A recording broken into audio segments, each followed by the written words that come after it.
როზვადოვი, ჩეხეთი, WSO main event-ი, დღე მეორე. ჩვენ დღეს 11 მოთამაშით ვიყავით წარმოდგენილი, აქედან რამდენიმე მათგანი გამოგვეთიშა, გიორგი გურგენაშვილთან გავაგზავნებთ ახლა ინტერვიუს, რომელიც გამოეთიშა დღევანდელ დღეს და მოგვიყვება თუ როგორ დაიწყო დღე და რა ხელით გამოეთიშა ტურნირს. გამარჯობა გიორგი, რო გითხრა დღევანდელი დღის დასაწყისის შესახებ და იმ ხელით შესახებ, რითაც გამოვარდი შენ. ორი კაროლი მომივიდა.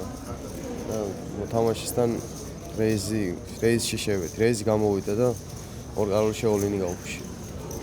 რა ხელი დაგვდა მოწინააღმდეგესთან? მოწინააღმდეგესთან 2 ტუზი ყავდა. მანამდეც 2 ტუზი ყავდა და ეგრევე ზედიზედ 2 ტუზი, 2 ჯერ და გამომთიშა. რას და გიქონდა, როდესაც ოლინის აკეთებდი ამოვიცეს? 19-ზე ვიყავი ჩამოსული. მანამდეც რაღაც 2-6-იანში დამაყრევინეს. ტუზვალეთშიც დამაყრევინეს. რეიზ გავედი ოლინი დავყარე ტუზვალეთ.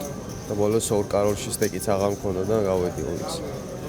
თუ აპირებ დღეს რაიმე თამაშში მონაწილეობის მიღებას, რომელიმე ტურნირის რეგისტრაციას ან ქეშის თამაშს? არ ვაპირებ. კარგი წარმატებები დროებით.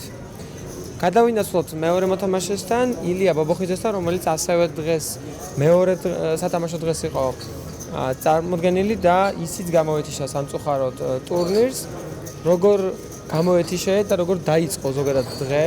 ილია რომ მოგვიყვება ამ შესახებ და ორი სტუდი გითხრა. 34700 სტეკით დავიწყე თამაში. კარტი არ მომივიდა, შემიმცირდა ძალიან სტეკი, 18000 ქონა უკვე დარჩენილი.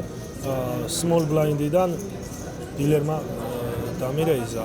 ოლინი გაუკეთე 2-6-იანით და 10-იანები დამახვედრა და 10-იანიც დაუდო ფლოპზე.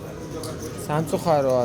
თუ აპირებ დღეს კიდევ რამე ტურნირში მონაწილეობის მიღებას ან ქეშის თამაშს ან რაიმე აქტივობას პოკერის თამაშს? არაფერი არ მომიფიქრებია ეგეთი. ნახოთ ბიჭებს ვინც დარჩა ტურნირში, Google შემატკივრებ და ჩემს მერე გადავწყვეტ. კეთილი წარმატებები, მადლობა ინტერვიუს.